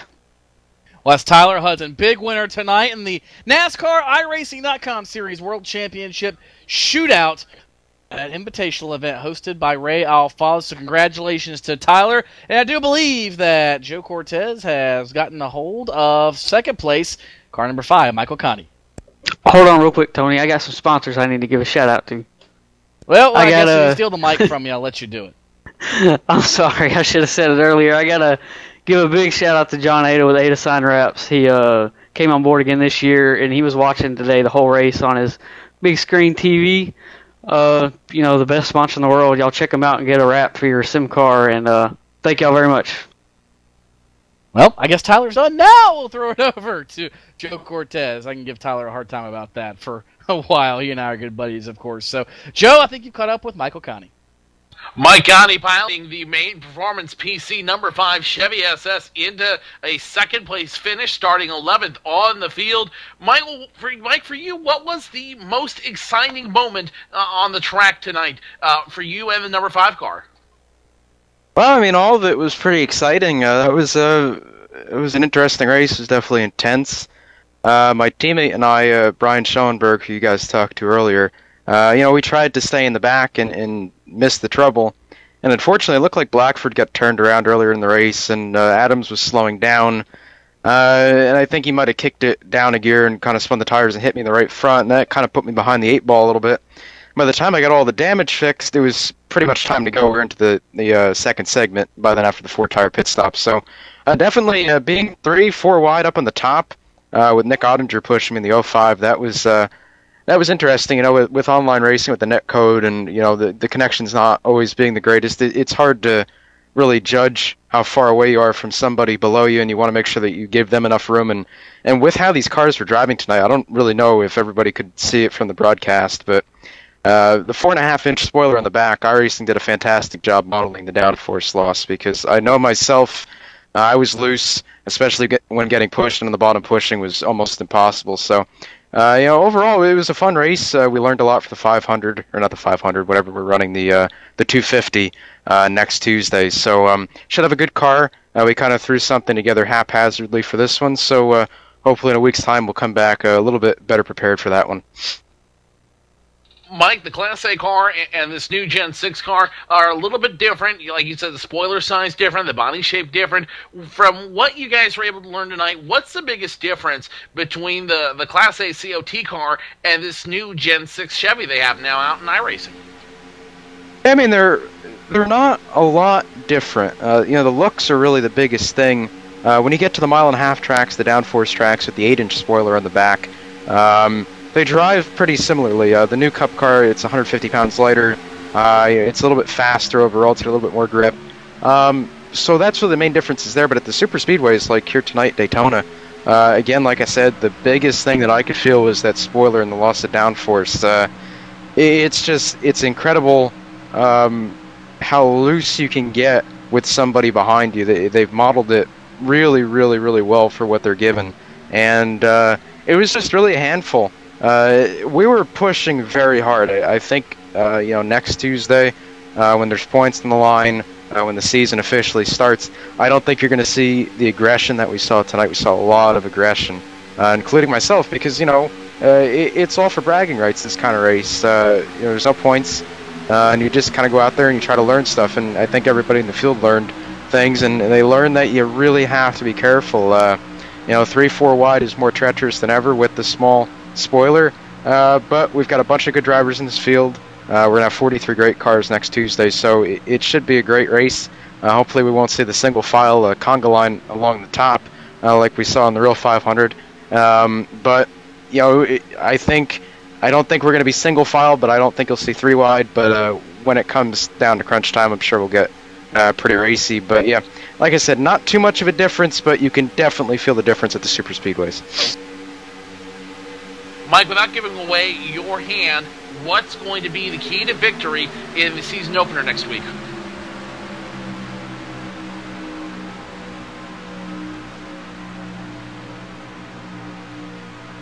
Well, that's Mike Gandhi will unable to join us for that question. He will be back. We'll. Oh wait, you got him back real quick, Mike. Real quick, without giving away your hand, what's going to be the key to victory in next week's season opener?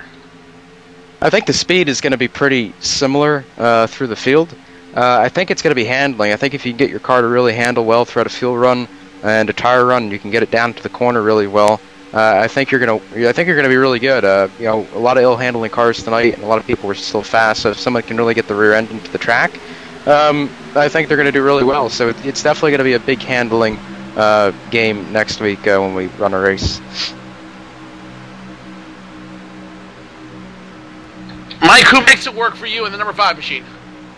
Well, we got a lot of new sponsors this season, Joe, and I'm glad to have every single one of them on there. Mike Main Performance PC, really well known around the iRacing community. Great custom-built computers. Go there for anything custom-built. Great prices. The United States distributor for Abuto gaming cockpits, which are some great cockpits too. So mainperformancepc.com. The RCRL, great league on the iRacing platform. They race a variety of different cars, and they race Cup Series and Nationwide Series, and I believe they have trucks going too. So they came aboard this season. So glad to have them on. That's rcrl.com. Jeremy Lukaszka with his Twitter handle. You know, he's a pretty good friend of mine. I haven't known him for too long, but he's another up-and-comer on the service. So hopefully we'll see him in the 2013 Pro Series. But definitely go on Twitter, follow him. And CB Photography, the Bethwood, the family businesses, and everyone up to this point that have made it happen for me. My parents, everybody, I really appreciate it. And like I said, we'll go into next week into our Daytona season opener, and hopefully one of the J-Show cars can bring home the win. Mike County in the main performance PC Chevy finishing second tonight. Mike will look forward to seeing you at the season opener next week. Thanks, Joe. Tim Terry's caught up with the man who finished third, the driver of the 60 machine. That's Jason Karlavich. Jason Karlavich comes home with position number 3 this evening. Exciting race here at Daytona. It was, Tim. I was impressed with the way we drove. We were pretty aggressive there, but there's not a whole lot to race for besides bragging rights, so we pretty much let it all hang out, and for the most part I thought we kept it pretty clean. I know there was a lot of big wrecks, but the racing in between was a lot of fun, and just dens or nail biters, and I think it's going to be the same way coming down to the finish. I wish we got to finish that thing green, but still a pretty good run. Had a lot of teammates out there, but you had a lot of series mates with you as well. This is really the first big, huge test for this car, for this series at this racetrack. Did you learn anything that you can translate over to next week's season opener? Oh, I definitely think we learned a lot for what we can bring over. I don't know if anyone brought their best cars down there, but I know we're going to be quick for the big race next week. And I think not only my teammates, I was up there with Tyler Hudson and Chad Lawton for the most of the race, but guys like Michael Conti, Marcus Lindsay, Kevin King I was working with up there, and for the most part we can get on each other's bumpers and kind of stay together, but if you're the second car in line on the inside, it gets so edgy and you get pretty loose, so at times it's going to be nerve-wracking, but just going to have to keep the wheel steady and hope it stays straight. You lit this series up last season by making it into the top 25 in points and not having to run that Pro Series. Now we start with a fresh sheet of paper. You're running for the championship this season. What are the goals coming in 2013? Well, just to take it one race at a time. I'm just going to take it with the same attitude I did last season. Just one race at a time and go out there, and if I run well, then the points will take care of themselves, but it's going to be tough. I know there's a lot of good pro drivers that just came up into the series, so it's going to be a really, really tough season, and a very strong one, to say that. You got some new colors on the car this season, and I know you have a team that helps you get to the front each week. Who makes it happen for Jason Karlavich? Yeah, we got Obuto cockpits on the hood and mainperformancepc.com. I just want to thank Michael Main for coming back for another season with that. He came on there at the end of last year, and we decided to make another run at it. And you as well, Tim, with Tim's Corner, and PSR TV for hosting this race and making it a pretty cool one. That's your third place finisher here this evening, Jason Karlavich, in the number 60. A very exciting race that was for the 60. And speaking about a very excited competitor, Tony Stevens has caught up with driver 29, the Razor 29, Kevin King. Excited, Tim, exactly. Although I think he'd be a little bit more excited if you finished about 3 positions higher in Kevin King. I have to know, it seemed like early in the race you were really nowhere to be seen, just kind of relaxing, and then all of a sudden, even before halfway, it was like something or somebody told you to push the button and start racing towards the front. And when you did, man, that car was fast. What was that deciding factor? Everyone wrecking behind me, pretty much. We tried to start the race behind, typical, because we knew 30 laps was just going to kind of go green, and nothing was going to be gained from being up front. So we were going to ride in the back, and then everyone started wrecking behind us. So Marcus and I were kind of in the middle of everything. They're wrecking behind, wrecking in front. So once it came down towards the middle point, I just figured it would probably get worse. Seeing how the connections were, seeing how guys were driving. So I just figured I'd try to stay up there as much as possible, because I figured there'd be some more incidents. So that's just kind of went with it and ended up working out for me. And there were a few more incidents. We saw a couple of big ones, particularly that one that ended up bringing out the final caution flag of the night, where Chad Lawton and Byron Daly both, if they were in physical cars, probably wouldn't be with us. Those are pretty vicious hits, but that's the good thing about iRacing is you can take those and fortunately hit the reset button and race another day. But, what was causing all those incidents from where you sat, Kevin? Was it a connection issue, like you said? Was it unfamiliarity with the car? Was it the car itself maybe doing things that guys didn't expect? What did you see that maybe caused a lot of that? Looks like there's a lot of guys that are pretty loose out there. So obviously when you're really close, being loose at a super speedway like that when you're going those speeds isn't the easiest to handle, not the best scenario, I don't think. The connection issues, I think, is probably the biggest thing. You used to be able to really lean on people through the corners, and now they kind of move up and down, and sometimes they'll hook you just right, and they'll shoot the guy up or shoot the guy down. And with the net code the way it is, it seems like if someone does that, well, their other car might predict that it's close enough, and even though they probably didn't touch, and it's causing issues. So it's really hard to gauge what's going on. It's just the cars are a lot, I wouldn't say a lot harder to drive, but they're a lot less predictable sometimes in certain instances. So it's just everyone trying to get a feel of what they can do in traffic. I know that's what we were trying to do. We just kind of made something, I think, probably like an hour before to see what it would do, because we wanted to make sure that we could absolutely drive with guys around us. That was our main focus, and we knew connection's kind of been an issue for, I think, the last month or so, unfortunately, since the last 500. So we have to hopefully make sure that's going to be sorted by the time we get there next Tuesday, because it obviously can cause some big issues. So I think the biggest thing was probably just connection. So you learned a little bit about connection. You learned a little bit about what these cars kind of do around each other. Is there anything else you learned that you had on your checklist of things to try to experiment with before the checkered flag?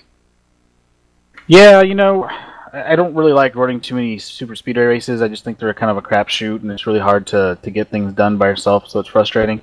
But I wanted to test the high line. I wanted to test going from the back to the front to see if we could do that and how fast it took or how long it took. I wanted to use the side draft, just pretty much everything. It's a lot easier to test with the guys that you're going to be racing with versus just, just a pickup race, I guess you could say, because you're a little more reactive to what they're going to do around you. So I just wanted to make sure that we could kind of get through the pack if we needed to, and see if our cars could handle trying to go through the pack, because it didn't look like some could. So that was the biggest thing, and then from there we're just going to keep tweaking on it and making sure that it's as fast as it can be. So just more of a handling thing tonight, and that's just pretty much what we worked on. And who helps the 29 bunch try to make sure you are able to be as fast as you can be and have all the time to work on those things? Well, first and foremost, I think everyone knows Art Lucas is our mastermind when it comes to super speedways, along with Pat.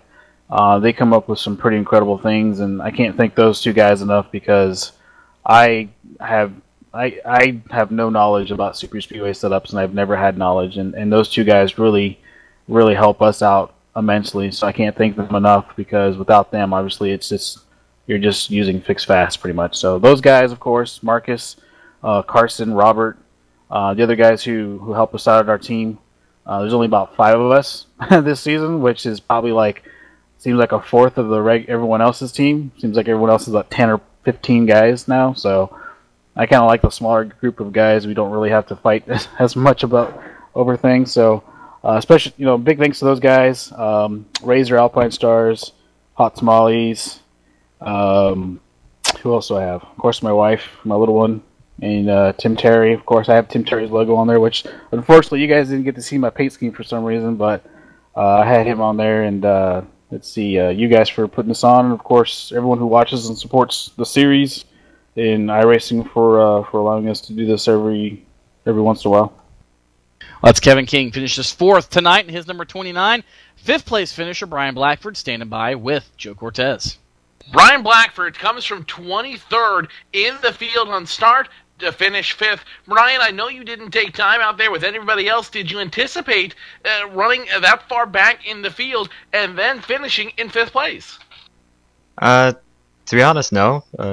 Definitely not after I was facing backwards at the start-finish line early in the race. I thought my race was over, and just got it fixed up. And got about 40 seconds of damage. They got it all fixed, and I was actually up to speed. I could maintain the draft, but I didn't really have enough speed to challenge for the lead or anything. But it was a good race. I'm ecstatic with 5th after what I thought it was going to be. I thought I was going to DNF after that spin, but I'm glad I got to finish. Walk us through that incident from where you were sitting, what exactly happened, and what was going through your mind as soon as you end up hitting the wall. I saw Tom Lewandowski move to the outside, and I wanted to give him room because I've gotten into him a couple times in practice sessions, so I didn't want to make him mad and get up into him. And in turn, I ended up going down into Chad Lawton barely, and then overcorrecting and spinning out right in front of Tom, and then John Adams got involved, and then Mike Conti got involved. So apologies to those guys, but it's kind of crazy racing if you guys didn't notice. Everybody's loose, and the cars are hard to drive, which is kind of refreshing actually, because Daytona actually requires some skill now, which is fun.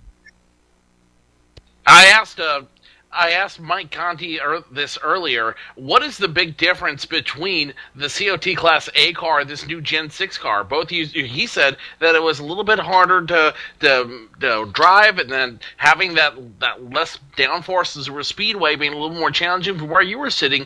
What's the biggest difference for you? I haven't driven it really anywhere other than Daytona. I did a couple of races at Phoenix, but I didn't really get a good feel for anything. But from what I can tell, the car is looser in some areas, and then it's tighter in others. It doesn't want to be balanced really as much as the old car, but I could be dead wrong, but that's mainly what I've felt so far. But it's so early to tell that you really need to get a full season under your belt before you really even know what to think about the car really. So tonight you started at the dead last row of the field. You made it back up to 5th to finish this race. What is the biggest lesson that you can take away from tonight's race that you will carry over next week into the season opener? Biggest lesson is be careful, because as soon as you think you're in a good spot and you're not going to get wrecked and there's no possible way that anything bad could happen, something will happen. And from what I can tell, it should be a very entertaining race for everybody involved, and I'm looking forward to it, definitely. So I can't wait for next week. Brian, you were driving an unsponsored car tonight, but who else makes it happen for you out there on the track? Yeah, unsponsored. If anybody's interested in sponsoring me, I'm more than willing to entertain any offers that come my way.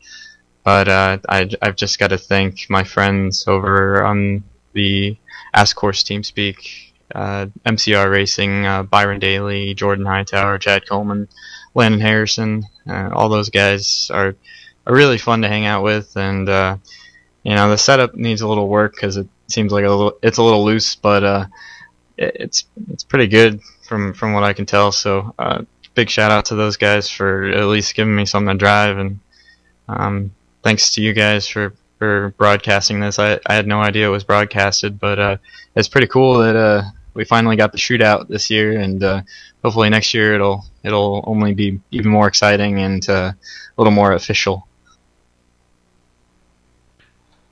Brian Blackford starts at the tail end of row number 12, finishes 5th on the night in tonight's opening shootout.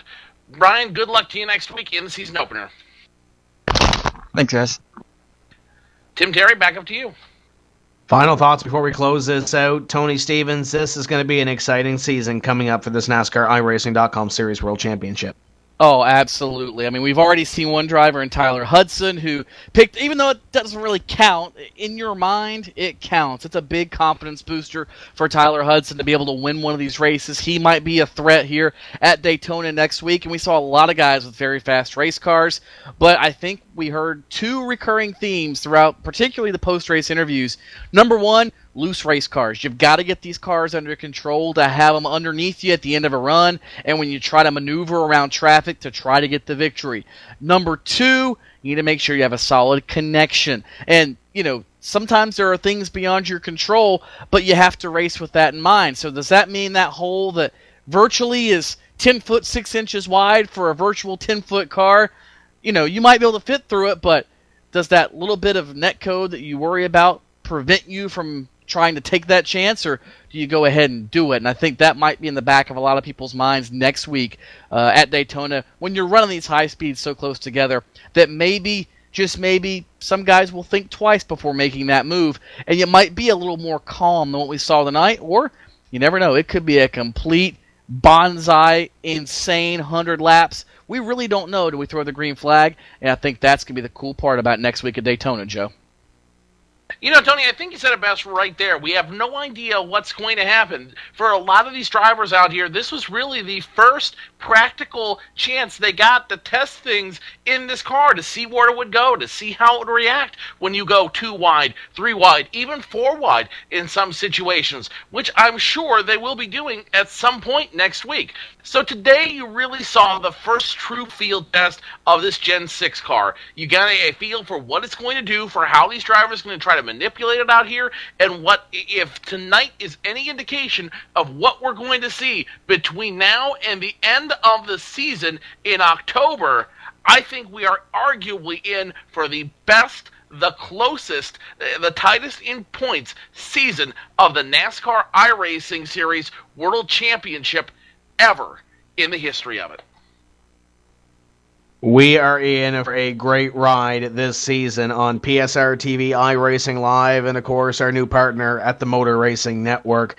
You'll want to be here in 1 week time when we go racing at Daytona and throughout this 18-race schedule. For more information on the series, wcs.iracing.com. That's wcs.iracing.com. And if you're looking for a little bit of bench racing coming up this week as well, Thursday evening from 7 to 9 p.m. Eastern, one throughout Tim's Corner Live at timscorner.ca. A lot of the drivers that you saw here this evening and that qualified into this series through the Pro Series will be joining us on Thursday evening. So that's going to be something to listen to as well. And I know Matt Racing Kid Thomas is going to be on the show there as well, pushing the buttons, getting us on air there on Thursday. So once again, join us here next week. It all gets underway at 9 p.m. Eastern time, actually a little bit before that, I do believe, or around that time, for the action next week. Going to be exciting to kick off this season at Daytona. Can Ray Alfalo win his 3rd championship, or will we see somebody else win $10,000 at the end of 2013? It all starts